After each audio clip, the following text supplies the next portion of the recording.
Ibadallah, dájúdájú gẹ́gẹ́ bí gbogbo wa ti ṣe mà pípé àwọn ọjọ́ olóore ńlá, àwọn ọjọ́ ńlá lọ́dọ̀ Olúwa Ẹlẹ́dàá wa, òun náà làwọn ọjọ́ tá a wà nínú rẹ̀ ní ìsìn. Àwọn ọjọ́ mẹ́wàá àkọ́kọ́ nínú oṣù Dhul-Hijjah, àwọn ọjọ́ tó ṣe pé Olúwa Ẹlẹ́dàá wa ó nífẹ̀ẹ́ sí pé kéèyàn ó ṣiṣẹ́ rere nínú ẹ̀, tí sì máa ṣàyàn ní ládàá lórí iṣẹ́ oore téèyàn bá ṣe nínú ẹ̀, irú ládàá téèyàn ò lè gbà tó bá ṣe pé ìgbà míì lèèyàn bá ṣe. Bàtí Ànábì Muhammad sallallahu alayhi wa sallam sọ báyìí, àwọn sàhábà sọ pé wala al-jihadu fi sabilillah, tó bá ṣe pé èèyàn jagun sójú ọ̀nà Allah nǹkan kò tún ní nínú irú ládàá téèyàn gbà téèyàn bá rí sẹ́ẹ̀rì ṣe nínú àwọn ọjọ́ mẹ́wàá àkọ́kọ́ yìí. Ànábì ní bẹ́ẹ̀ ni àyàfẹ́ ni tó gbé ẹ̀mí àti dúkìá rẹ̀ jáde lé tí ó wá rí nǹkan kan mú padà wá sílé, wọn ló lè ní irú ládàá eléyìí téèyàn gbà lórí iṣẹ́ olóore eléyìí téèyàn bá rí ṣe nínú àsìkò tá a wà yìí. nínú ẹgbàá ọ̀rọ̀ Abdullahi bin Umar radiyallahu anhuma, Ànábì sallallahu alayhi wa sallam ó ní fa'akthiru fihi min at-tasbihi wat-tahmidi wat-takbiri wat-tahlil. ẹ máa ṣe subhanallahi lọ́pọ̀lọpọ̀, alhamdulillah lọ́pọ̀lọpọ̀, allahu akbar lọ́pọ̀lọpọ̀, la ilaha illallah lọ́pọ̀lọpọ̀ ní àwọn ọjọ́ mẹ́wẹ̀ẹ̀wá yìí. lásìrí pé àwọn sàhábà ní ìgbà tí àwọn ọjọ́ mẹ́wẹ̀ẹ̀wá yìí bá ti wálé, wọ́n máa ń sọ allahu akbar, allahu akbar, allahu akbar, la ilaha illallah, allahu akbar, allahu akbar wa lillahil hamd. bí ó ti ṣe máa lọ́nu gbogbo àwọn sí olóore eléyìí tí ẹ̀sìn Islam tó fi máa wá, àwọn ìtọ́jú ọ̀ràn yẹn àti tàtinúwá afẹ́pẹ́ kó o mójútó ṣíṣe wọn nínú àwọn ọjọ́ mẹ́wẹ̀ẹ̀wá yìí, nítorí ládàá ńlá eléyìí tó gbà lórí ṣíṣe wọn. láti ṣe máa bá lọ ní títí tí ó fi di àṣùbà ọjọ́ Àrafà eléyìí ti ṣe ọjọ́ àtàlátà tí ń bọ̀ yìí. tàbá ti parí àṣùbà lẹ́yìn astaghfirullah astaghfirullah astaghfirullah allahumma anta as-salam wa minka as-salam tabarakta ya dhal jalali wal ikram. avec ko tó sọ pé allahu akbar, allahu akbar, allahu akbar, la ilaha illallah, allahu akbar, allahu akbar wa lillahil hamd. bẹ́ẹ̀ la máa ṣe lẹ́yìn sọ̀láàtì kọ̀ọ̀kan títí a tún ṣe bẹ́ẹ̀ lọ́jọ́ ọdún, ọjọ́ kejì ọdún, ọjọ́ kẹta ọdún, ọjọ́ kẹrin ọdún. tá a bá ti ṣe sọ̀láàtì al-asr, tá a wí tẹ̀yìn sọ̀láàtì al-asr ní ọjọ́ kẹrin ọdún, ìgbà náà ni ó tó wá sópin. allahu akbar, allahu akbar, allahu akbar, la ilaha illallah, allahu akbar, allahu akbar wa lillahil hamd. nínú àwọn àjọsìn tí wọ́n bẹ wájú wa, àwọn tá a bẹ lé tó sì kó àlọ́ sí hajj, òun náà ní pé láti ìgbà tí oṣù Dhul-Hijjah yìí ti bẹ̀rẹ̀, láti ọjọ́ Àtìní tó kọjá, èèwọ̀ ni lórí gbogbo ẹnikẹ́ni nínú wa tó gbèrò láti pẹran iléyá, ìbá àsọkùnrin ìbá àsọbìnrin, láti tún mú nǹkan kan nínú ìkánná, irun tàbí awọ ara rẹ̀, yóò máa bẹ bẹ́ẹ̀ títí tó fi pẹran iléyá rẹ̀ ní ọjọ́ ọdún iléyá. àdìsí tó mẹ́lẹ̀ yìí wá, òun náà lè gbà wá ọ̀rọ̀ eléyìí tó alátọ́dọ̀ ya ńlá wa Ummu Salamata radiyallahu anha, qala Nabi sallallahu alayhi wa sallam, ó ní nígbà tí mẹ́wàá àkọ́kọ́ yìí bá ti wọlé, wa arada ahadukum an yudahhiya, tẹ́nìkan nínú yín sì gbèrò láti pẹran iléyá, kò pa dandan kó jẹ́ kó ti ríra àbótí ẹni nǹkan tí ó fi pa, ọkàn gbèrò láti pa, kò gbọdọ̀ mú kankan nínú ọrùn, awọ tàbí èkìkanná rẹ̀ má títí tí ó fi pẹran iléyá rẹ̀. ẹgbà wa tó mẹ́lẹ̀ ìwọ fẹsẹ̀ rinlẹ̀, Al-Imam Muslim ló gbà wá. ìwọ tó ń sọ ikpe kò fẹsẹ̀ rinlẹ̀, kí ni nǹkan náà tó kó ayẹba, kí ni nǹkan náà tó kó ọ̀lẹ́ba? yàtọ̀ sí pé Imam Muslim tún gbà wá, àwọn olùmọ̀ nípa ẹ̀sìn Islam, àwọn ẹni tó ní ìmọ̀ nípa hadith, àwọn náà tó sọ kó fẹsẹ̀ rinlẹ̀ bẹ́ẹ̀ la rí al-Imam an-Nawawi al-Imam al-Baghawi al-Imam Ibn Hajar àti àwọn míì nínú àwọn ẹni tó nímọ̀ nípa hadith wọn ló fẹsẹ̀ rinlẹ̀ má ṣì àwọn èèyàn lọ́nà àǹfààní pé wọ́n mọ̀ nípa ẹ̀sìn lọ́wọ́ àwọn abátọ́ ọmọ ọ̀nà nìkan máa ṣàlàyé rẹ̀ fẹ́ni tí kò mọ̀ kákan máa fẹ́ láti sọ ọ̀rọ̀ kan eléyìí tó tako tí gbogbo olùmọ̀ ń sọ nítorí pé wọ́n lè bá a dọ́ ọmọ nítorí pé ọ̀fẹ́ di ìlú máa ń ká kárí mi ń dọ̀ ọ́ láàmú kìí ṣe ojú ọ̀nà àwọn ẹni tó bá ń páyà Allah kìí sì ṣe ojú ọ̀nà àwọn ẹni tó ń jẹ́ al-ulama ar-rabbaniyun àwọn olùmọ̀ tó jẹ́ pé ojú ọ̀nà tí Olúwa wa orí rẹ̀ ni wọ́n wà ẹ jẹ́ ká bẹ̀rù Allah má ṣì àwọn èèyàn lọ́nà má bẹ̀sìn jẹ́ máa wọn lọ́wọ́ ẹ̀rí nínú ìjọsìn tó tún wà wájú wa òun náà ní pípẹ́ ẹran léyà eléyìí tá à ń sọ nípa rẹ̀ ẹran léyà yìí òun náà lẹ́ran eléyìí tá a máa pa ní ọjọ́ léyà lẹ́yìn ìgbà tá a bá ti ṣe sọ̀látul Eid tán ẹran yìí àgbò màálù tàbí ràkúnmí àwọn náà làwọn ẹran eléyìí tó ṣe pé wọ́n ní ká pa nítorí léyà yìí ọwọ́ apá taqarruban ila Allahi azza wa jal nítorí pé wọ́n fẹ́ fi wá àti súnmọ́ Allah ọba tọ́gàtọ́ gbangban àsìkò tó sì pa òun náà lẹ́yìn ìgbà tá a bá parí sọ̀látul Eid àti ìjọ mẹ́ta lẹ́yìn ọdún gẹ́gẹ́ bí apá kan nínú àwọn olùmọ̀ ti ṣe sọ àbí ọjọ́ méjì lẹ́yìn ọdún gẹ́gẹ́ bí àwọn míì ti ṣe sọ eléyìí là ń pè ní ẹran iléyá ẹ̀rí wo ló tọ́ka sí Olúwa ní fasalli li rabbika wanhar máa ṣe sọ̀láàtì f'Olúwa rẹ kó o sì máa gún ẹran rẹ as-salatu níbí apá kan nínú àwọn olùmọ̀ wọn lò ní sọ̀láàtì Eid al-Adha sọ̀láàtì tá a ṣe ní ọdún iléyá wanhar kó o sì gún ẹran iléyá rẹ amakẹ́ ràkúnmí ni wọ́n máa ń gún wọ́n sì ní kò burú atúnlẹ̀gún màálù náà ṣùgbọ́n dúdú ni wọ́n máa dú àgbò eléyìí tí ń tọ́ka sí pé ràkúnmí náà bẹ nínú nǹkan tí wọ́n lè pa fún léyà apá kan nínú àwọn olùmọ̀ọ́ni fasalli li rabbika ay salli salatal fajr ṣe sọ̀láàtì àṣùbà wanhar kò sì gún ẹran léyà rẹ̀ bẹ́ẹ̀ ni Olúwa ẹlẹ́dàá tó sọ pé qul inna salati ونسكي ومحياي ومماتي لله رب العالمين لا شريك له وبذلك أمرت وأنا أول المسلمين صفوا بصلاة تمانسي أنا تمان قدسين إسمي أتكومي بقيتي الله نيو Olúwa gbogbo àgbáláyé la sharika lah kò sí orogún kan fún وبذلك أمرت máa jọ́sìn fún nìkan má sí orogún sí eléyìí ni tá a fi pa mí láṣẹ wa ana awwalul muslimin èmi là kọ́kọ́ àwọn mùsùlùmí. ẹ̀rí ẹran iléyà tó ní ká pa yìí báyìí kí ni ìdájọ́ rẹ̀ sunnatun mu'akkada sunna tó sì pa fún lágbára ni eléyìí ọ̀rọ̀ àwọn ẹni tó pọ̀jù nínú àwọn olùmọ̀ ẹ̀sìn Islam bọ́ fẹ́ kó ṣe é pé apá kan nínú àwọn olùmọ̀ wọ́n ní ọ̀ràn àyàn ni kí ló dé dáhìn fi pè ń sunna wọn lé anabi sallallahu alayhi wa sallam kò lè má pa ṣùgbọ́n àti rí látọjú ayé anabi sallallahu alayhi wa sallam báwọn èèyàn púpọ̀ lágbára láti pa wọn ò sì pa eléyìí ló fi hàn wá pé kìí ṣe ọ̀ranyàn dandan lórí gbogbo èèyàn àti pé pápá gan ìgbàdá anabi sallallahu alayhi wa sallam tọpọ ẹran léyà ọpa méjì ó ní eléyìí ọjà ẹran léyà mi tìyàwó àti àwọn ọmọ mi ọwọ́ apá kejì ó lè jẹ́ ti gbogbo àlùmọ́ mi ẹni tí ọ̀rẹ́ ẹran pa nínú àlùmọ́ anabi sallallahu alayhi wa sallam ọba wọn pa torí ẹ wọn ní kì í sọ ọ̀ràn yẹn dandan lórí gbogbo èèyàn eléyìí tí ó fi mú kọjá pé tó ọba lówó rẹ ọba lọ wówó lọ́nà kánà bí kéèyàn lọ jíwó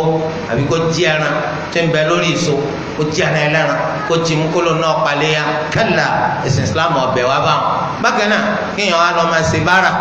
ọlọ́gán sí ẹnu ọ̀nà olówó kan àbí ẹnìkan tó jẹ́ gbajúgbajà wípé ẹ fún mi lára léyà mo ti sọ pé mo gbọ́dọ̀ pẹran lọ́dún yìí ni mo ti bẹ Allah pé ọbẹ̀ òní sílẹ̀ kò sí sílẹ̀ náà ni bọ́bá sílẹ̀ kó sílẹ̀ gbàtọ́ ọba tí ni tó fi pa kọ́bí ó sílẹ̀ kó sí nǹkan tó burú mbẹ́. àwọn ẹni tó pè lọ́rùn ẹ̀ wọ́n ní Olúwa sọ pé fasalli li rabbika wanhar máa ṣe sọ̀láàtì f'Olúwa rẹ̀ kó o sì máa gún ẹran wọ́n ní fasalli asẹ́ni àṣẹ wanhar àṣẹ lónà àyè wanhar la kó o sì tún máa gúnra fún ìyẹn ni pé bó o sì gbọ́dọ̀ ṣe sọlẹt fún ẹlòmíì tó yàtọ̀ sí Allah bẹ́ẹ̀ lọ gbọ́dọ̀ gúnra fún ẹlòmíì tó yàtọ̀ sí Allah àwọn olùmọ̀ sọ pé látara pípẹ́ran léyà à ń dá tawhid máa ń bẹ báwo la ṣe dá tawhid máa a kì í ṣe sọláàtì fún ẹlòmíì bẹ́ẹ̀ náà ni a gbọ́dọ̀ gúnra fún ẹlòmíì tó yàtọ̀ sí Allah Rabbul Alamin ètò ọdọgba wọn náà ní kékeré sọra yẹn sunna eléyìí tó ṣe pàkàn nípa ni à ń fẹ́ kọjá kó ní kálukú wa ó du ẹran léyà ó kéré jù kó du àgbò kan fún ara rẹ̀ ìyàwó àtàwọn ọmọ rẹ̀ ó sì tán kọjá kó ní kí bàbá rẹ̀ àti ìyá rẹ̀ káwọn náà kí ẹran léyà rẹ̀ kọjá ẹran léyà fáwọn náà torí àwọn òdu ẹran iléyà rẹ̀ pé hada anni wa an ahli bayti wa an walidayya al-mayyitayn eléyìí jẹ́ ẹran léyà mi àti ìyàwó àtọmọ mi bàbá àti ìyá mi tí wọ́n ti kú ìwọ nìkan lọ́ọ́ ra gbóyún o olú ẹlẹ́dàá wa yọ wá sí ládàá ní nǹkan tí ó kárí gbogbo àwọn ẹni tó pè ní gbígbé ẹjọ́ ní ẹran léyà nù eléyìí jẹ́ nínú àánú Olúwa tí ma ṣe fẹ́ ni tó bá fẹ́ nínú àwọn ẹrú rẹ̀ akramakumullah ọ̀dà ike kọjá ike ọ̀ra o sì pa ọjẹ nínú ẹran rẹ̀ obìnrin jẹ nínú ẹ̀ o fi ṣe sàrà nínú ẹ̀ eléyìí òní nǹkan tá à ń fẹ́ kó ṣe kéésì kó fi iye rẹ̀ kó fi ṣe sàrà fún yẹn ọ̀ra ọ̀pa ọjẹ ń bẹ̀ obìnrin jẹ ń bẹ̀ ó fi ṣe sàrà nínú ẹ̀ eléyìí là ń fẹ́ kó ṣe kéésì pé kó mú iye rẹ̀ kó fi ṣe sàrà torí bẹ́ẹ̀ la Ànábì Muhammad sallallahu alayhi wa sallam sí Ànábì pẹran léyà ọjà ń bẹ ó bùnyàn jẹ ń bẹ ó fi ṣe sàrà nínú ẹ̀ torí ẹ̀ nítorí pé tó bá jẹ́ pé iye rẹ̀ ọtọ́ pé kó mú kó fi ṣe sàrà èmi bá ṣe bẹ́ẹ̀ ìwọ bá ṣe bẹ́ẹ̀ nǹkan tí ń jẹ́ ẹran léyà yọ padà parẹ́ láàrin àlòmà ẹ̀ sì rí ẹran léyà yìí wọ́n ní sha'iratun min sha'a'ir-d-din nǹkan kan ní olùgbé ẹ̀sìn hàn nínú àwọn nǹkan tí máa gbé ẹ̀sìn hàn tẹ́mi bá ti ní ṣe tí wọ́n bá ti lò ṣe ẹ̀sìn ń parẹ́ lágbọ́n abẹ́nu torí ẹ̀ ló ṣe wá nínú tírà fiqh lọ́dọ̀ àwọn màlìkíyà tírà tá ń pè ní Jawahirul Iklil fi sharh Khalil fi sharh Mukhtasar Khalil nínú tírà yìí wọ́n ní tí àwọn ará agbègbè kan tí gbogbo wọn bá láwọn ní pẹran léyà mọ́ ọtọlábí òfin ṣẹríya ká jà wọn lógun ọtọlábí òfin ṣẹríya ká jà wọn lógun nítorí wọn fẹ́ kí àmì pé islam èsì ń bẹ wọn fẹ́ kó parẹ́ ni torí ẹ̀ wọn ni wọn jà wọn lógun ajẹ́ pé kì í sáwàdà torí ẹ̀ náà la ṣe sọ ibi tó bá rẹran léyà rẹ kò burúkọ bàjẹ́ ike kò sọmọ ìta níbi táwọn ẹni tí ọmọ tí wọn ti rí kí kálukú lè mọ̀ pé àwọn èèyàn ti ń pẹran léyà wọn pọ̀ jọjọ wọn lọ jantirẹrẹ ìwọ náà tó ti ra tiẹ̀ má jáfara torí pé àmì pé islam ó sì ń bẹnu kéésì ti kárí mi rárá kéésì bí kò wá gbé ẹran léyà kẹ gbé jáde fún àwọn ọmọ káwọn ẹlòmíràn gbé tiwọn jáde wọn á lọ pàdé ń pápá ṣeré àwọn ọmọ láwọn sòkóòlù wọn á lọ máa mú àwọn àgbo yẹn wọn lọ mú wọn kàn káwo àgbo yìí tó lágbára jù eléyìí tó lè kàn mí tí ìhó rẹ̀ ọ̀dà a'udhu billahi minash shaitani rajim tó bá ti ṣe àgbo léṣe débi pé kò wọlé àmọ́ ọjọ́ gbèsè ní ẹ̀ ó tún rẹran míì ẹ̀sìn mọ̀kẹ́ nàìjà ọ̀rọ̀ pọ̀ púpọ̀ ọ̀wọ́ owó tó tún fi rà míì eléyìí jẹ́ báwọn torí ẹ̀ àgbo ẹyọ kan ó ti tó ọ ó tó fún ọ ó tó fún ìyàwó ẹ̀ ó tó fún àwọn ọmọ rẹ̀ ó tún tó fún bàbá àtìyá rẹ̀ tó ti kú àgbo ẹyọ kan torí àwọn Ànábì Muhammad sallallahu alayhi wa sallam kana yudahhi bikabshayni amlahayn aqranayn wọn Ànábì sallallahu alayhi wa sallam wọn máa ń paléyà pẹ̀lú àgbò méjì amlahayn aláwọ̀ funfun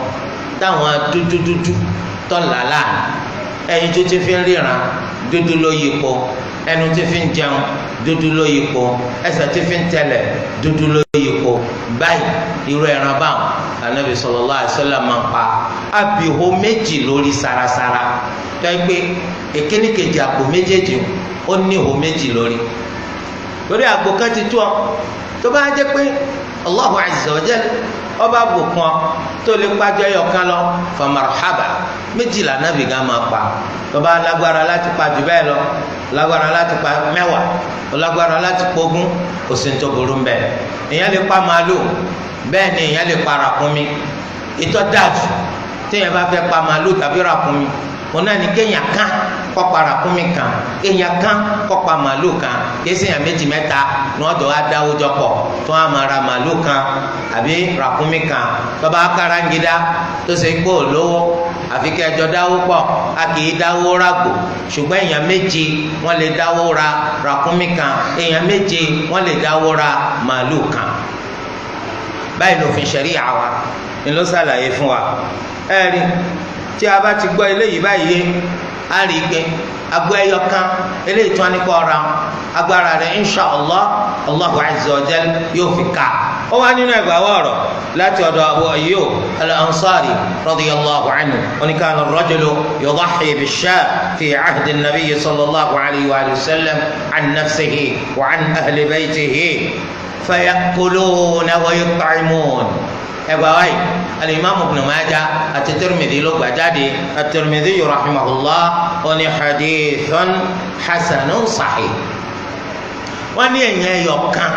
láyé anabi Muhammad sallallahu alayhi wa sallam a máa pa àgbo ẹ̀yọ̀ kan fúnra rẹ̀ ìyàwó àtọmọ rẹ̀ wọn sì jẹ nínú rẹ̀ wọn tún kúnyà jẹ nínú ẹ̀ báyìí ni wọn máa ń ṣe láyé anabi Muhammad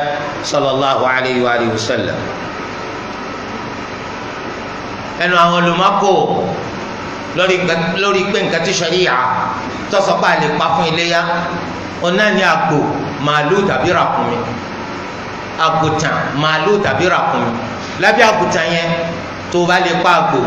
òun náà ní èyí tó lọ́lá jù lágbára rí ọba kágbò ajẹ́ pé kọ́ pa àgùtàn tí sábò àgbò agbára rí òtún ká àgùtàn yìí ajẹ́ pé ọ̀pá orúkọ tí í ṣe akọ ewúrẹ́ agbára rí ọ̀káyùn ọ̀pọ̀ ewúrẹ́ tí í ṣe abo àwọn nǹkan tó lè pa fún léyàmù àbí kọ́ pa màálù àbí kọ́ pa ràkúnmí ayé ó sí fún wa nínú Islam láti pa nǹkan míì yàtọ̀ sáwọn ẹranko tá a sọ yìí báyìí kọ́tọ́kọ́ pa ẹṣin fún ẹran léyà tó ti pẹ́ tọ́ni lábẹ́ òfin ṣẹ̀ríyà wípé ká jẹ ẹṣin tó bá jẹ́ kó bá rọ̀ ọ́ lọ́rùn láti wípé kọ́ pa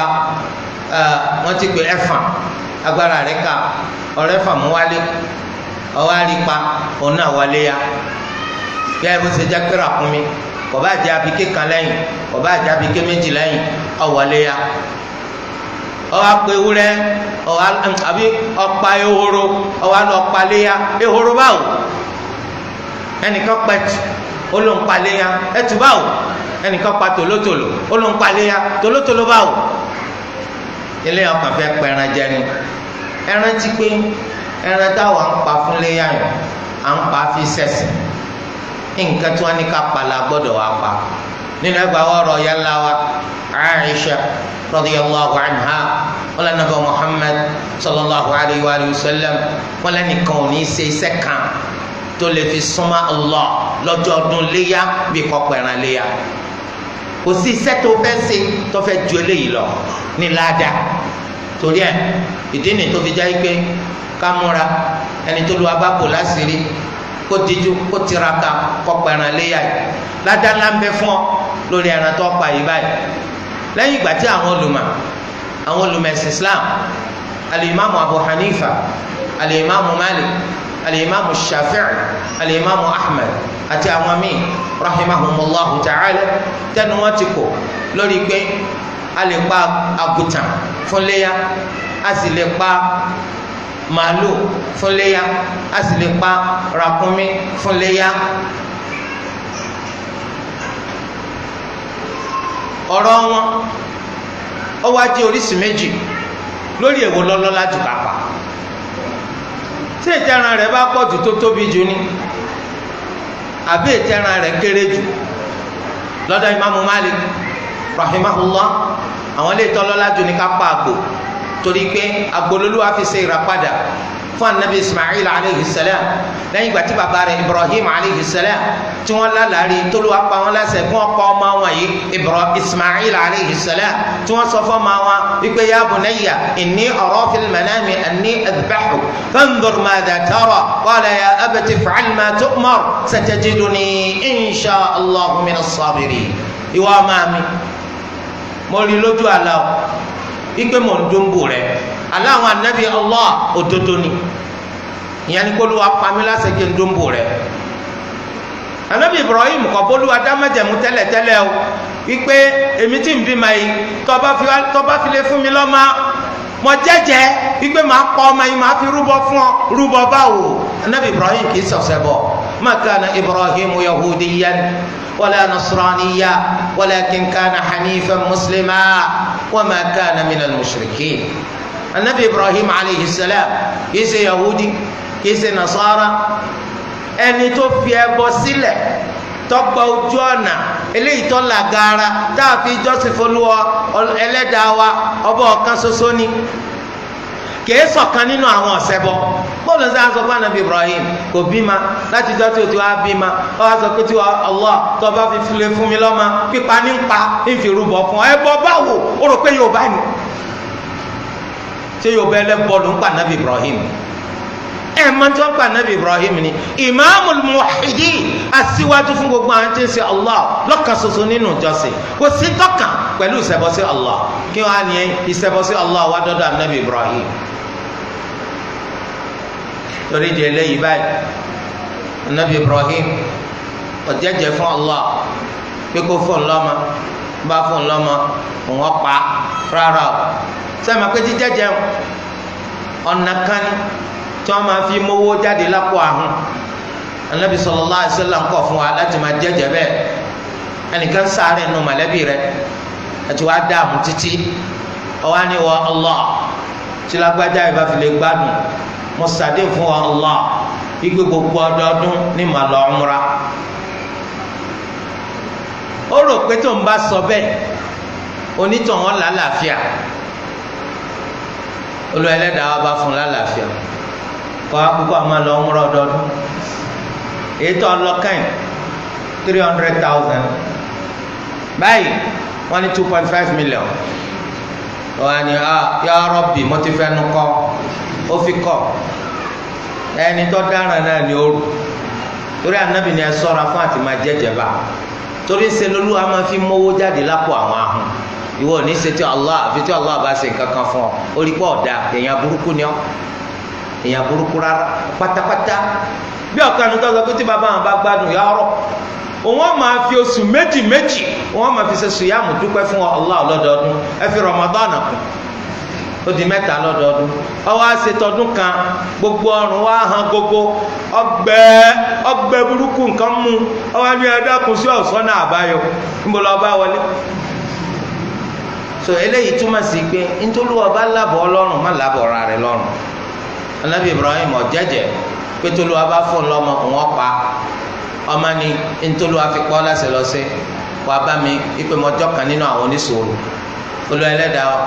ó fi àgbò ó fi sèrà padà fún anabi ismail aleyhi salam imam malik ní àgbò lolúwa fi sèrà padà fún làwa fi ní àgbò lọ́lọ́lá jù àtúnwá wò sí anabi wa muhammad sallallahu alayhi wa sallam àrígbé àgbò méjìlá anabi máa pa ajẹ́pọ̀ àgbò lọ́lọ́lá jù.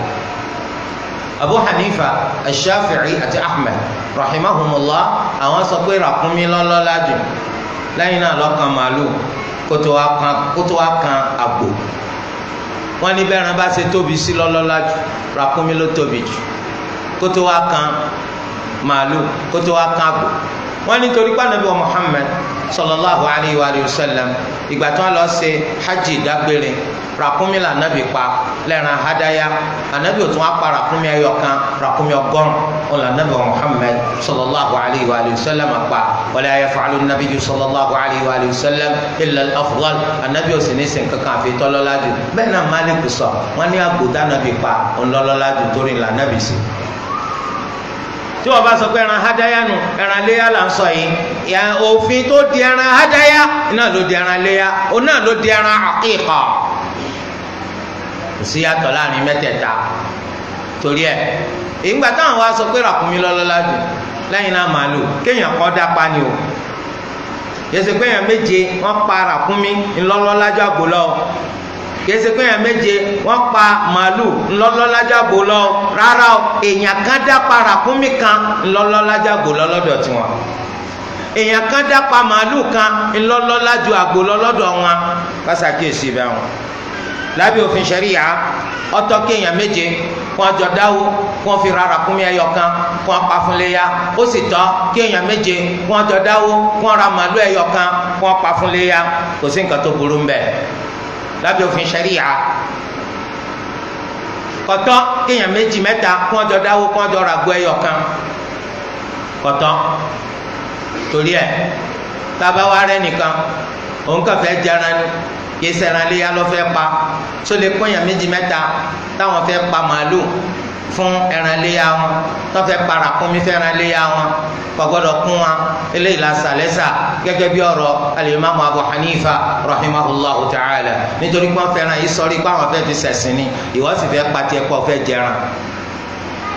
lọ́dọ̀ ìmáàmù Shafi'i wọ́n ní kò sí tó burú mbẹ̀ káwọn kan dà níyàn pé ìpín tàwọn nínú màálù yìí báyìí àwọn fẹ́ pa fún léyà ni kẹ́nìkan sì dà níyàn pé ìpín tó nínú rẹ̀ òun kàn fẹ́ jẹran ni bẹ́ẹ̀ ni ìmáàmù Shafi'i sọ tí ìmáàmù Abu Hanifa la mú bẹ́ẹ̀ gbogbo yín gbọ́dọ̀ láníyàn pẹ́sìn lẹ́fẹ́ fi ṣe kò sí nǹkan tó burú nù eléyìí torí ẹ tó bá jẹ́ pé àkíkọ lọ fẹ́ pa àwọn kan fẹ́ pa tiwọn fún léyà ó lè kún wọn nítorí pé àti àkíkọ àti léyà ìjọsìn ni gbogbo ẹ̀ tẹ́lẹ̀ ìbá yé wa ǹjẹ́ ńgbàtà ti mà wípé èèyàn méje papọ̀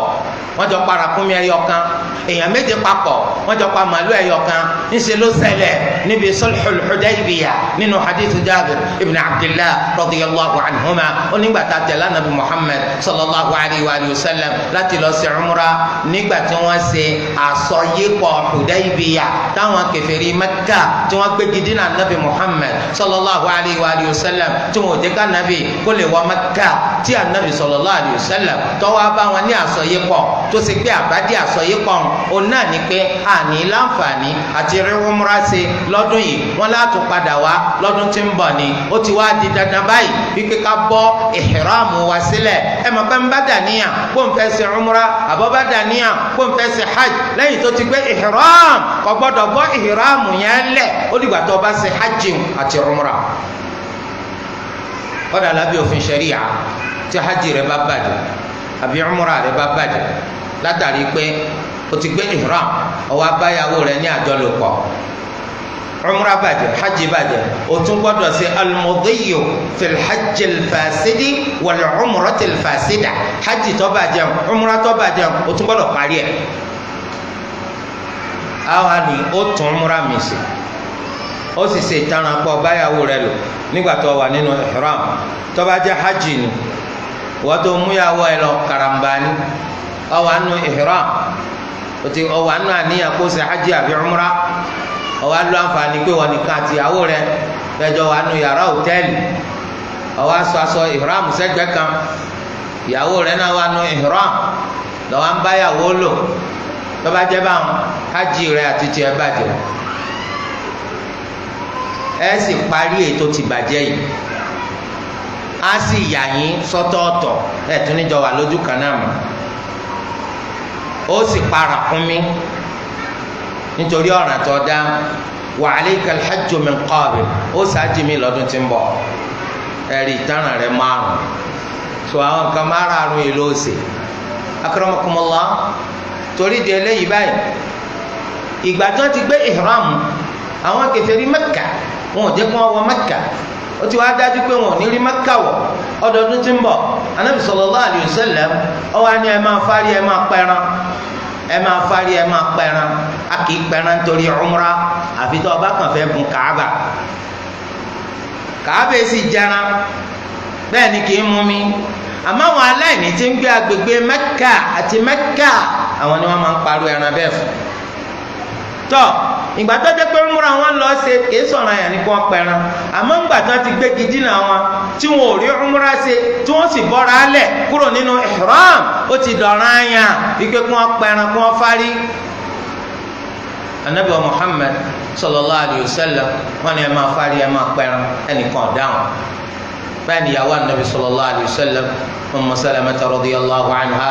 ọwọlé lọba anabi orípa anabi bínú talọdà anabi yín báyìí ni wọ́n pa àwọn èèyàn láṣẹ wọ́n tẹ̀ láṣẹ mi ẹ̀yìn kọ́kọ́ ṣètìyín náà anabi bá jáde ọba kórí fẹ́ni tí ọba fárí wọ́n bá anabi fárí lọ́ba di bọ́ọ̀lù ya mi oníkálukú bẹ̀rẹ̀ sí ní fatiẹ̀ kí ayọ̀ ọmọ lọ sọ̀kalẹ̀ lórí olúwa rẹ̀ àwọn aláìgbọ́rọ̀ àwọn náà farajọ Abu Lahabi kọ́mọ́bà dígbà pọ̀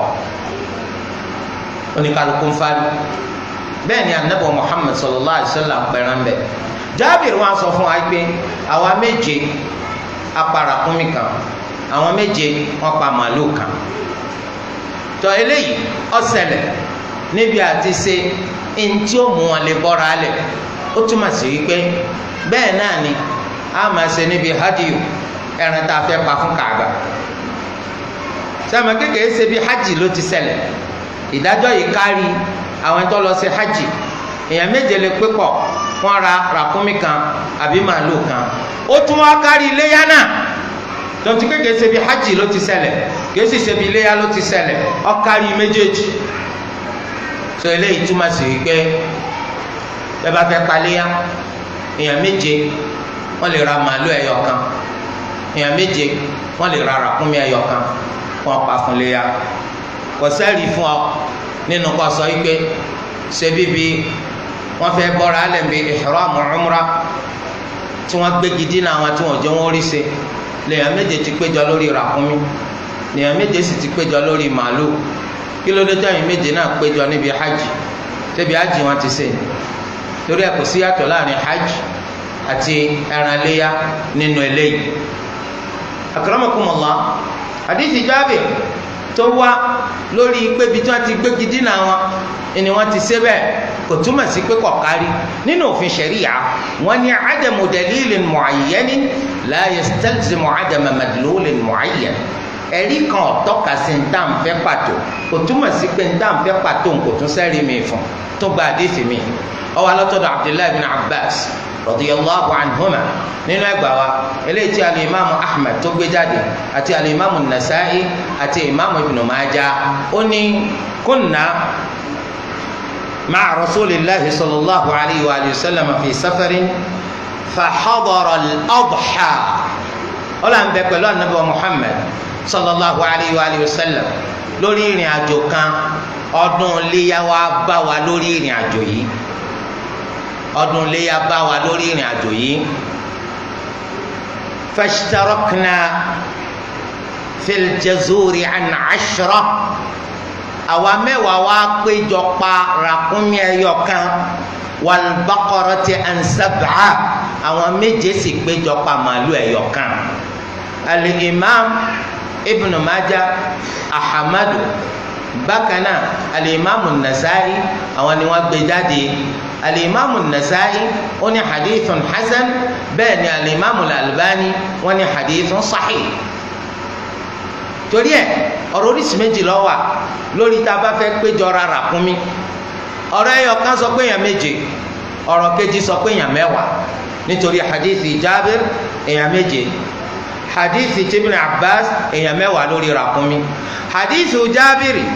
àti Ibn Abbas kò tàsé nípa ti màálù pé èèyàn méje náà tó eléyìí túmọ̀ sí wípé bí wọ́n ti ṣe máa péjọ pa ẹran hádáyà láwọn méje ràkúnmí tàbí màálù bẹ́ẹ̀ náà lòfin ṣẹ̀ríyà ló sọ pé wọ́n máa péjọ láwọn méje pa màálù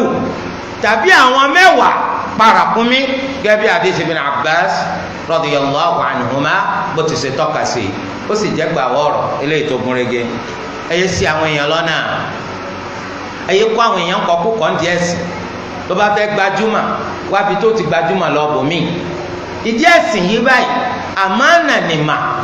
ntọ́ ọba mọ̀ lódodo ni kò máa kó àwọn èèyàn má jẹ́ni tí ó máa tọ ipasẹ̀ àwọn Yahudi kí ni ipasẹ̀ àwọn Yahudi khalif tu'raf yapa sí gbogbo ayé kó lè bá a dọ́ ọmọ àwọn ẹni tí ń fẹ́ kí wọ́n dá wọn mọ̀ wọ́n máa yapa sí gbogbo ayé ni àwa lè pé gbogbo olùmẹ̀sìn Islam wọn ò mọ nǹkan kan ìmọ̀sókùnkùn sí wọn kó tó wá di kí wọ́n bí wọ́n róńdó yìí ìgbà tí wọ́n tó wá dé ìnìmọ́ tó hàn ábà ìtayẹnu àlá ń ti pọ̀ jù àṣeré kan ti pọ̀ jù. àwọn olùmẹ̀sìn islam ti ń sọ nǹkan yìí láti ìjọ tí islam ti bẹ̀rẹ̀ wípé ẹran aléyá àti ẹran hádáyá èèyàn méje wọ́n lè pawó pọ̀ ra ràkúnmí ẹyọ kan bẹ́ẹ̀ lèèyàn méje wọ́n lè pawó pọ̀ ra màálù ẹyọ kan ìwọ wá ní kò sí ń tọ́jọ́ bẹ́ẹ̀ kìí ṣe inú ẹran aléyá lélẹ́yìn ìmọ̀ tuntun nìyẹn. ẹ̀rí òfin ṣẹ̀ríà sọ yìí pé táwọn olùmọ̀ bá ti sọ̀rọ̀ kan síwájú kódà kó sí kí wọ́n ṣèyàpá lórí ọ̀rọ̀ kan wọ́n sọ̀rọ̀ oríṣi méjì mẹ́ta tàbí mẹ́rin àbí jù bẹ́ẹ̀ lọ ẹni tó jẹ́ olùmọ̀ tuntun tó ń ṣẹ̀ṣẹ̀ dé nígbẹ̀yìn ayé òun ò gbọ́dọ̀ sọ̀rọ̀ tuntun tí ó yapa sí gbogbo ọ̀rọ̀ tí wọ́n ti sọ rí wọn yọ yà mú kànú ẹ̀ torí bófin ṣẹ̀ríà ti sọnù torí ò lè sọ pé gbogbo àlùmọ̀ ò ríran kún ó tó bí wọ́n ò lè sọ pé gbogbo àlùmọ̀ ọ̀mànà kí wò ó tó dé ìwọ gẹ́gẹ́ bíi táńdọ̀ ọmọ támọ̀kòlò rẹ lọ́yọ̀ọ́ ẹja kíyèsí o ẹsìn lélẹyìí kìí ṣàwàdà tó bá ti wá wà nǹkan nìkan wọn máa ṣì àwọn èèyàn lọ́nà ẹ máa sọ nǹkan tí ọba mú a'udhu billahi minash shaitani rajim. ẹ̀yin náà kátẹ́gùn fẹ́ lù yín tọrọkọrọ tí ń wá etí yẹn máa béèrè tẹ bá ti gbọ́ nǹkan kan tí ọjọ́ ń tẹ́ ti mà tẹ́lẹ̀ ẹ máa béèrè ṣé bẹ́ẹ̀ lórí àbí bẹ́ẹ̀ kọ́ lórí torí ká ẹ lè bá a mọ̀ náà olú ẹlẹ́dàá kọ́dákùnjọ́ kọ́ má ṣì wá lọ́nà. akramakumullah ẹran léyà gbogbo ẹni tó bá fẹ́ pa ọ̀ràn yẹn lọ́jọ́ lórí ẹ̀ kó kíyè sáwọn nǹkan tí ń bọ̀ yìí ó gbọ́dọ̀ ka iye ọdún tí ó fi wọlé yá tó bá jẹ́ pàgbò lọ fẹ́ pa àgbò tó ti pósù mẹ́fà ó wọlé yá tó bá kádùn òun lọ dáa jù ewúrẹ́ ńkọ́ ewúrẹ́ ó wọlé yá orúkọ ó wọlé yá àfi tó bá kọ́dún kan gẹ́rẹ́gẹ́ tó bá dín sọ́dún kan kò wọlé yá màálù ńkọ́ kò wọlé yá àfi tó bá kọ́dún méjì tó ti wá mú ẹnu lé ntọ́jú ọdún méjì lọ bẹ́ẹ̀ ni ràkúnmí kò wọlé yá àfi tó bá kọ́dún márùn gẹ́gẹ́ tó tún wá mẹ́nu lé ọdún kẹfà àwọn eléyìí lọ wọlé yá. wáyé o ẹran tó fi palẹ̀ yá ẹ gbọ́dọ̀ ṣàkíyèsí pé ẹ gbọ́dọ̀ ta o lẹ́yìn tó ti rẹran tó lẹ́ran léyà mi ni ẹ gbọ́dọ̀ ta lábẹ́ òfin ṣẹ̀ríà ẹran léyà mi ni ẹran léyà mi ni ò gbọ́dọ̀ lò fún nǹkan mi ọ̀hà lọ rẹran léyà kalẹ̀ kótó adijọ́ léyà ìyàwó rẹ̀ bímọ ọjọ́ àkíkà yóò sì dé kótó dọjọ́ léyà tó lè pa fún àkíkà ó lè pa níjọ́ tó ti sọ pé ẹran léyà mi ni ó ti parí eléyìí ti wà ń bẹ̀ léyà náà ni ìléyà náà ni torí ẹ wọ́n ní tí ẹran léyà rẹ ká pé àgùntàn lọ fẹ́ pa abo àgbò lọ́ba bímọ wọ́n ní àtìyá àtọmọ ẹran léyà ni ò ní yọ ọmọ sọ́tọ̀ kápẹ́ ńgbàtà pa abá ọmọ nínú rẹ̀ àtọmọ tí ń bẹnu àtìyá dáadúmbú ẹran léyà ni abá ọmọ kó ti kú dídú ìyá oní dúdú tọmọ bẹ́ẹ̀ l'Ànábì sọ oní zakatul janin zakatul dúdú ọmọ tí ń bẹnu ìyá rẹ̀ dídú ìyá ni tẹ́ bá bá kó ti kú àmọ́ ńgbà tí ẹkún débi pé ẹgbẹ́ àpò òbí jáde lọ́mọ bá dúró garando ẹsẹ̀sẹ̀ dúró lọ́tọ̀ ọwọ́ ní lè jẹ́ oyó nìyẹn o nítorí pé ẹran tó ń jẹ lóríṣiríṣi ọmọ bó ṣe jẹ́ ọmọ mi lè jẹ ẹran mi lè jọ ọmọ ẹran tí ń bẹ nú o ní wọ́n ṣe mẹ́ran fún ọ tó ká ẹran ti ọ̀rọ̀ dáadáa bẹ́ẹ̀ ni bọ́mọ ẹran ṣe rọ̀ bíi wàrà torí di eléyìí báyìí eléyìí túmọ̀ sí pé àtọ́mọ àti ìyá ẹran lè yà ní. bákan náà àwọn àléébù mẹ́rin yìí kò gbọ́dọ̀ sí lára ẹran rẹ alákọ̀ọ́kọ́ kò gbọ́dọ̀ jẹ́ àwòrán ẹlẹ́yinjú kan albayyinu awaruha tó hàn kólójú kan ni gbogbo ẹran olójú kan tó hàn kólójú kan ni ò gbọ́dọ̀ pa fún léyà. ẹlẹ́kejì al-urja albayyinu arajuha ẹran tó járọ tó hàn wípé arọ ni ẹ gbọ́dọ̀ pa fún léyà yàtọ̀ sí okùn mu lẹ́sẹ̀ ọwọ́ abo lẹ́sẹ̀ ojú egbòyún wá wà ń bẹ̀ kọ̀sọ́dàrọ̀ yàtọ̀ sí pé ẹran à ń gbé bọ̀ láti Sókótó kótó di pa gbé dájú létí ń bí kọjẹun kò mú mi ńgbà tá a wá gbé kalẹ̀ ẹran ò lè rìn dáadáa ẹjọ́ kọ́ wà bó ṣe wà ẹ máa fún lóúnjẹ lórí ìdùbúlẹ̀ kẹsì máa fún lómi lórí ìdùbúlẹ̀ ńgbà tá a bá ìrìjọ méjì yóò dìde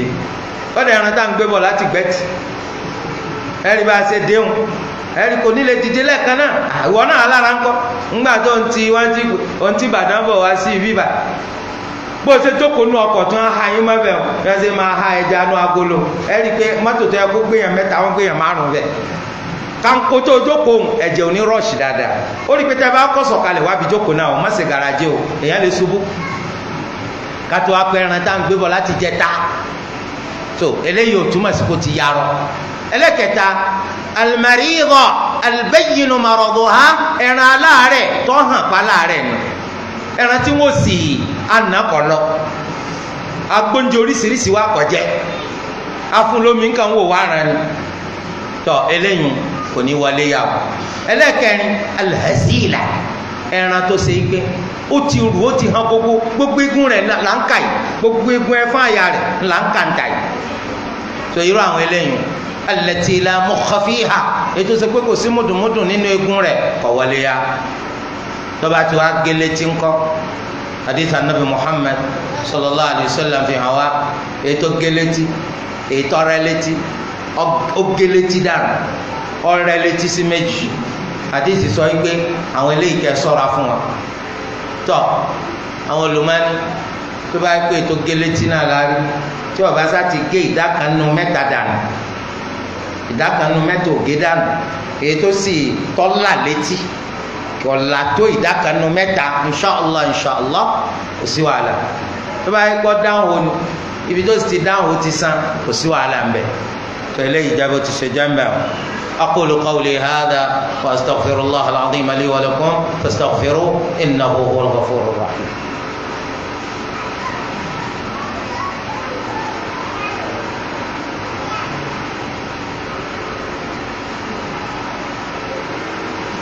الحمد لله الصلاة والسلام الحمد لله وأشهد أن لا إله إلا الله وحده لا شريك له إله الأولين والآخرين وأشهد أن نبينا وحبيبنا محمدا عبد الله ورسوله صلى الله عليه وعلى آله وصحبه وسلم تسليما مزيدا وبعد فاتقوا الله عباد الله يقول الله عز وجل يا أيها الذين آمنوا اتقوا الله حق تقاته ولا تموتن إلا وأنتم مسلمون akramakum Allah tó bá di ní ọjọ́ ọdún à ń fẹ́ kọjá pé gbogbo ẹni tí ọpẹran lásìkò eléyìí tó yẹ kó pẹran ọgbọ́dọ̀ pásáájú àsìkò yìí àsìkò gan lásìkò tó yẹ kó pẹran ọ̀nà lẹ́yìn bàtà bá parí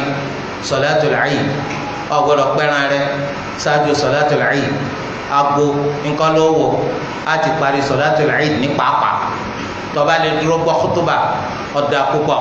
torí wọn náà ni wọ́n fẹ́ ṣe kútúbà fún torí di eléyìí tó bá wá lọ lẹ́yìn tá a ti parí sọ̀látul Eid tó lọ dú ẹran rẹ ọbọ̀ sásìkò yàtọ̀ sẹ́ni tó bá dú tiẹ̀ kó tó di pàṣẹ sọ̀látul Eid wáyé o mo dú kátó ṣe sọ̀látul Eid ó dú mi ìdípò rẹ̀ bákan náà à ń fẹ́ kó jẹ́ pé gbogbo ẹni tí ó pẹran léyà òun ló fọwọ́ ara rẹ̀ pa ìwọ lọ fọwọ́ ara rẹ̀ pa tó bá jẹ́ kó lè dá pa ọfẹ́ bẹ́yàn pa ni ọ wà ń bẹ̀ nígbà tí wọ́n bá ń pa àfẹ́ kó jìnnà síbi tí wọ́n bá ti ń pa gbàtà máa ń pẹran léyà rẹ̀ bisimilahi allahu akbar allahumma ẹran léyà mi ni o tìyàwó mi àtàwọn ọmọ mi bàbá mi àti ìyá mi tí wọ́n ti ṣaláìsí tó gbogbo yín Olúwa Ẹlẹ́dàá wa gbàtọ́ bá ti kì wọ́n bọ̀ ẹjọ gbalada pípa ẹran léyà kìí ṣe nǹkan tó dáa nínú sunna náà ní ká máa dá ẹran odindi pa lọ́tọ̀ fún bàbá wa tó ti kú lọ́tọ̀ fún ìyá wa tó ti kú àmì etí ọ̀tako sunna òun náà ní kọjá pé ẹran kan tó pa ọ́n ọ̀sọ́ ike tèmi ni tìyàwó mi tàwọn ọmọ mi tàwọn òbí mi méjèèjì tí wọ́n ti kú àbí bàbá rẹ ló ti kú ni àbí ìyá ló ti kú ni ìyá ò ti kú bàbá ò ti kú àmọ́ wọn ò rówó rẹ ẹran léyà àti ti bàbá àti ìyá àwọn náà tún ní ládàánú ẹ eléyìí ti parí wàhálà ọ̀rẹ́ ẹran léyà fún mi ọmọ abú ni kò ṣẹlẹ̀ ẹran léyà mọ pa ẹ̀yin náà ní nínú ládàá rẹ so eléyìí ń jẹ́ báwọn ó sì lè gbé wálé bàbá rẹ kọ́ pa fún orí bá ṣe ń pa àbí òye ńgbà tẹ́ bá pa tán kó mú ìtàn fẹ́ ọmọ kó yòókù lọ lé rẹ wàhákàdà torí ẹ̀ ní ọjọ́ iléyá yìí báyìí apá kan nínú àwọn aṣíwájú wa rere Abdullahi bin Mas'ud radiyallahu anhu àti Abdullahi bin Umar radiyallahu anhuma àwọn làwọn fẹ́ ká pín ẹran iléyá sọ́nà mẹ́ta ọgbọgba ọ̀kan fún jíjẹ wa ọ̀kan fífi fún àwọn èèyàn lẹ́bùn ọ̀kan káfi ṣe sàrà àwọn sàhábí méjèèjì sọ bẹ́ẹ̀ nígbà táwọn míì táwọn ò fi òdi wọn sí jẹ nínú ẹ̀ bùnyàn jẹ nínú ẹ̀ ṣe sàrà nínú ẹ̀ gbogbo èyí tó o bá ṣe kò bóró lábẹ́ òfin ṣẹ̀ríà ẹ gbọ́dọ̀ tẹran lé ayùn ẹ gbọ́dọ̀ táwọ́ rẹ̀ pátákó ẹsẹ̀ rẹ̀ ẹ gbọ́dọ̀ tá o egungun rẹ̀ ẹ gbọ́dọ̀ tá o ẹ̀jẹ̀ rẹ̀ ẹ gbọ́dọ̀ tá o gbogbo ojoojúmọ́ kọ̀tọ́ kẹ̀tẹ̀ jẹ lábẹ́ òfin ṣẹ̀ríà torí ẹ ẹran léya ẹ gbọ́dọ̀ ta kankan bẹ kò sì tọ́ lábẹ́ òfin ṣẹ̀ríà ẹni tí ọba yín kun ẹran àbí ọba yín sun ẹ gbọ́dọ̀ fún ní nǹkankan nínú ẹran léya yín gẹ́gẹ́ bí owó ọ̀yà sẹ́tọ́ba yín ṣe tẹ́bá fẹ́ bùn lẹ́ran láyé ọ̀tọ̀ ẹ bùn ẹ wàá sanwó sẹ́rẹ̀ fún lọ́tọ̀ wáyé o ẹ̀yin abánidú ẹran báyà wọn lè máàmù láwọn ìlú kan báyà wọn àfáàfá láwọn àlùbọ̀mí táyà ní gbogbo ẹni tó bá ti bá ní dúnra ònlọ́lọ́rùn ẹran níbo ń bẹ̀ ta ló ní kó mọ́rùn ẹran ẹlẹ́ran òfin ṣẹ̀ríà sọ pé ẹ gbọ́dọ̀ fún ẹni tí ó bá yín dú ẹran ní nǹkan kan nínú ẹran gẹ́gẹ́ bí owó ọ̀yà ẹ lè bùn nínú ẹran yín o hàn ọ́ndà kó wù mí láti bọ́n ni kìí sọ ọ́ndà òfin kankan tani bàbá ńlá kú tó sòfin náà ìgbésẹ̀ ọba ti bá ń dúnra wọn máa gbọ́rùn rẹ lọ ọrùn ẹran o tẹ́lẹ̀ ń jẹ́ bó ti ṣe jẹ́ ń bẹ̀ wọn. tọ́ kó sí tó burú o kẹ́ ẹ fún àwọn ojúlùmọ̀ àtẹnijẹ́mọ̀ nínú ẹran léya yín kódà tó bá jẹ́ kèfèrí ni ẹ tún lè fún nínú ẹran léya bẹ́ẹ̀ nítorí kọjá mọ̀lẹ́bí yín àbí nítorí kọjá láyìn àbí nítorí kọjá alámúlétì yín àti bẹ́ẹ̀ bẹ́ẹ̀ lọ àbí nítorí pé fẹ́ fi fọ́ ọkàn rẹ̀ wá sí di Islam kó lè bá a di mùsùlùmí kò sí nǹkan tó burú bẹ́ẹ̀ àmọ́ pẹ̀lú májẹ̀mú ká mọ̀ ìpè yọ jẹ́ ìsìnkú àlọ́ba lórí àkìtà ìsìnkú àlọ́ba lórí àkìtà kò tí ì tó àwọn mùsùlùmí tẹ́lẹ̀ náà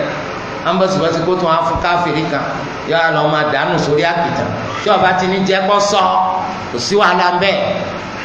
àmọ́ ń jẹ́ mọ́ba lórí àkìtà ó lè di wàhálà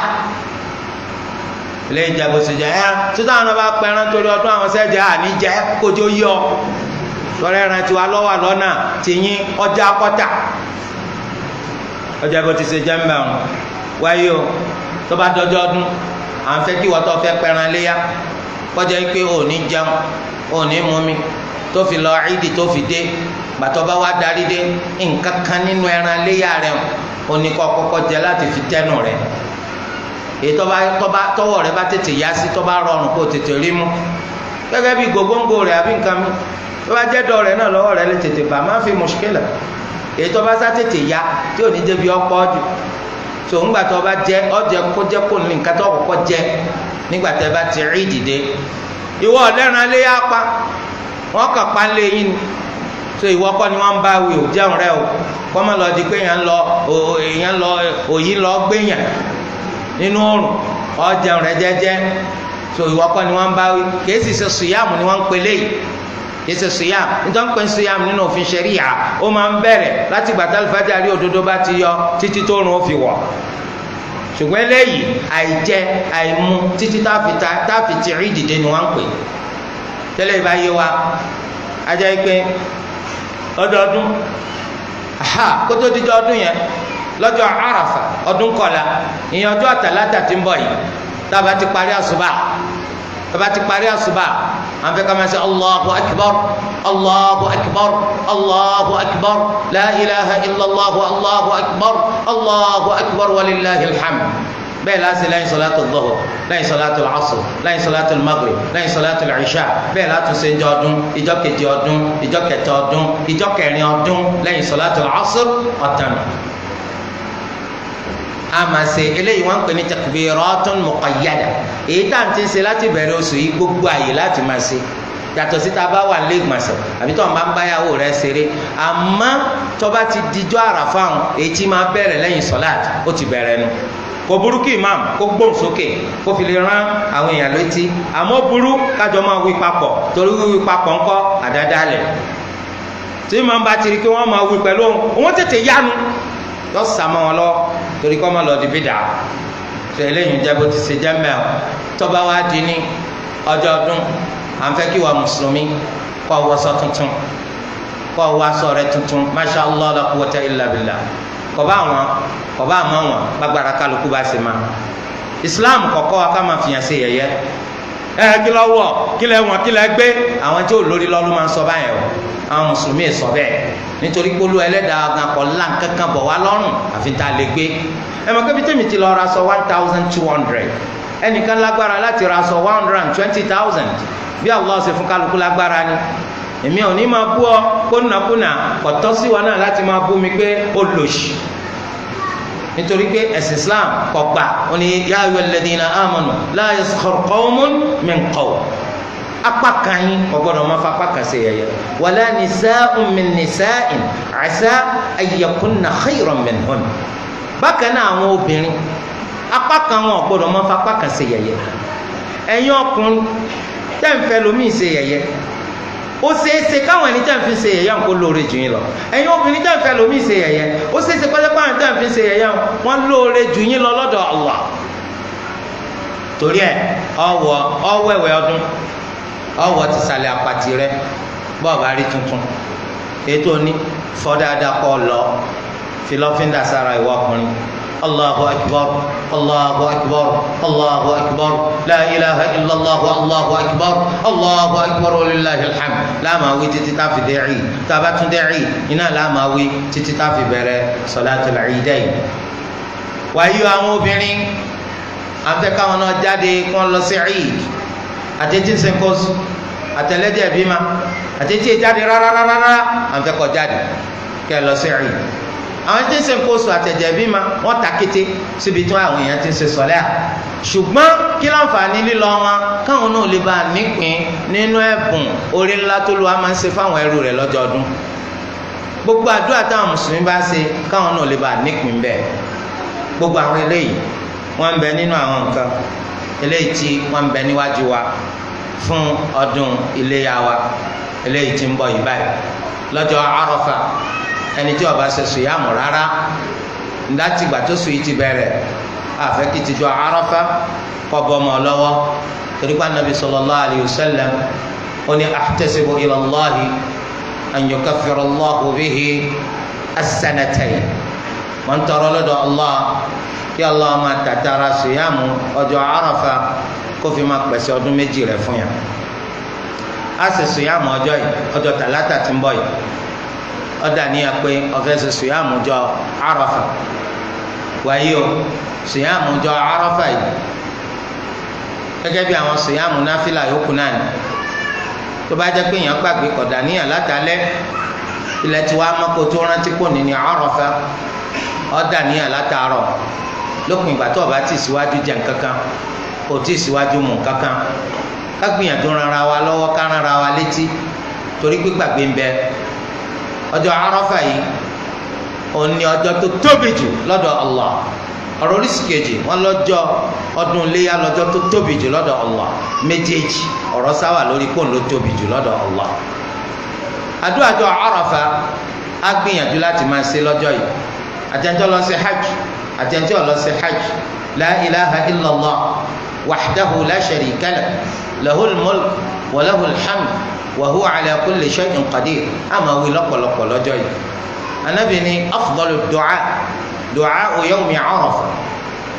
wa afdalu ma qultuhu ana wan nabiyyuna qabli la ilaha illa Allah wahdahu la sharika lahu lahul mulk wa lahul hamd wa huwa ala kulli shay'in qadir àdúà tó lọ́lá jù on la àdúà jọ Arafa on tó sì lọ́lá jù tó lóore jù tèmi àtàwọn ànábì tó síwájú mi ṣe ládùúgbò lọ́jọ́ Àrafà ọ̀nà ni la ilaha illallah wahdahu la sharika lahu lahul mulk wa lahul hamd wa huwa ala kulli shay'in qadir àmà wí lọ́pọ̀lọpọ̀ kò sí nínú nǹkan tó yẹ ká ṣe bí tó bá ti dẹ̀yìn asr ká kóra jọ pọ̀ ní mọ́sálásí lọ́jọ́ Àrafà káwa náà là ń sàràfà àràfà ń bọ́ ń bẹ̀ wọ́n máa ń sàràfà ní Mẹ́kà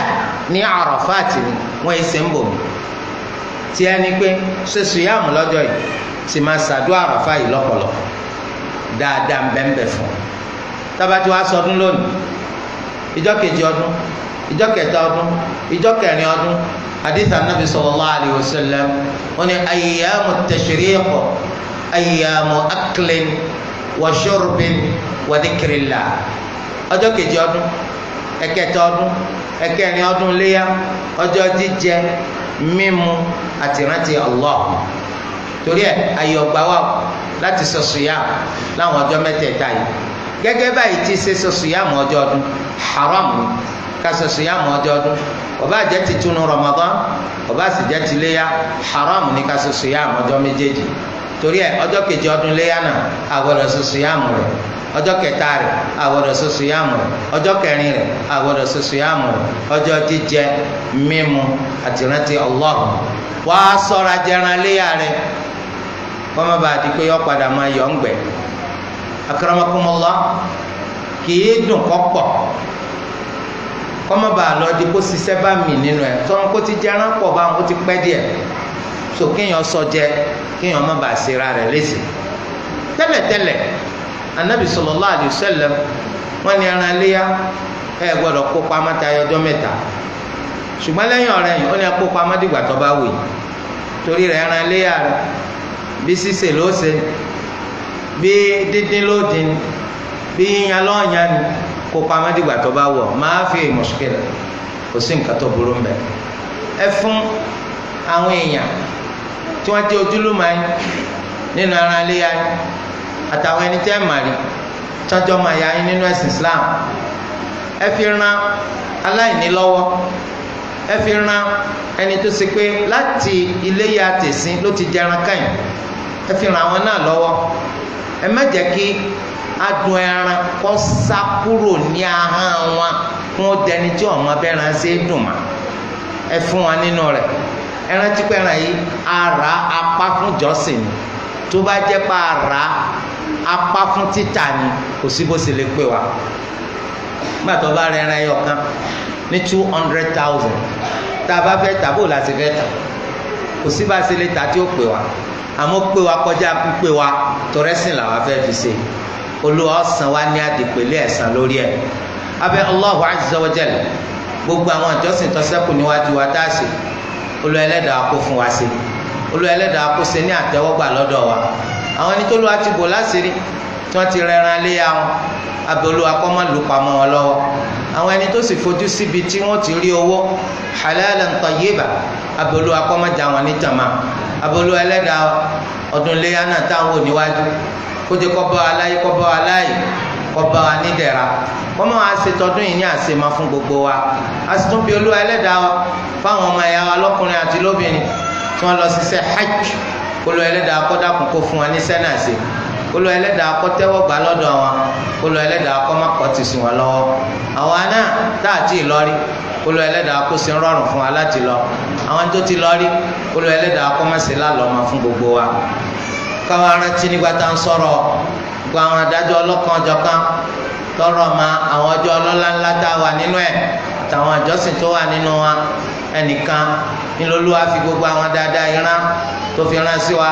tó sì ṣe àlàyé rẹ̀ fún wa ní yékéyéké ní ẹ̀kúnrẹ́rẹ́ láì fi nǹkan kan pamọ́.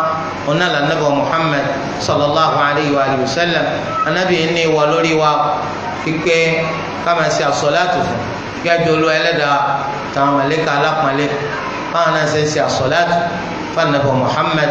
sallallahu alayhi wa sallam. فاللهم صل على محمد وعلى آل محمد كما صليت على إبراهيم وعلى آل إبراهيم إنك حميد مجيد وبارك على محمد وعلى آل محمد كما باركت على إبراهيم وعلى آل إبراهيم إنك حميد مجيد وسلم تسليما كثيرا. وارض اللهم عن الخلفاء الراشدين الأئمة المهديين أبي بكر وعمر وعثمان وعلي وعن سائر أصحاب نبيك أجمعين وعن التابعين لهم بإحسان إلى يوم الدين وعنا معهم بمنك وإحسانك وكرمك يا أرحم الراحمين. اللهم أعز الإسلام والمسلمين وأذل الشرك والمشركين ودمر أعداء الدين من الكفرة والملحدين ومن شايعهم. اللهم كن لنا ولا تكن علينا وانصرنا ولا تنصر علينا وأيدنا ولا تؤيد علينا واهدنا ويسر الهدى لنا. اللهم إنا نسألك بأنك أنت الله لا إله إلا أنت الأحد الصمد الذي لم يلد ولم يولد ولم يكن له كفوا أحد أن تقضي لنا حوائجنا كلها دقها وجلها سرها وعلانيتها أولها وآخرها ظاهرها وباطنها برحمتك يا أرحم الراحمين. اللهم أصلح لنا بلادنا نيجيريا. اللهم أصلح لنا بلادنا نيجيريا. اللهم أصلح لنا بلادنا نيجيريا. ربنا آتنا في الدنيا حسنة وفي الآخرة حسنة وقنا عذاب النار. وصلى الله وسلم وبارك على سيدنا محمد وعلى آله وصحبه أجمعين. قوموا إلى صلاتكم يرحمكم الله.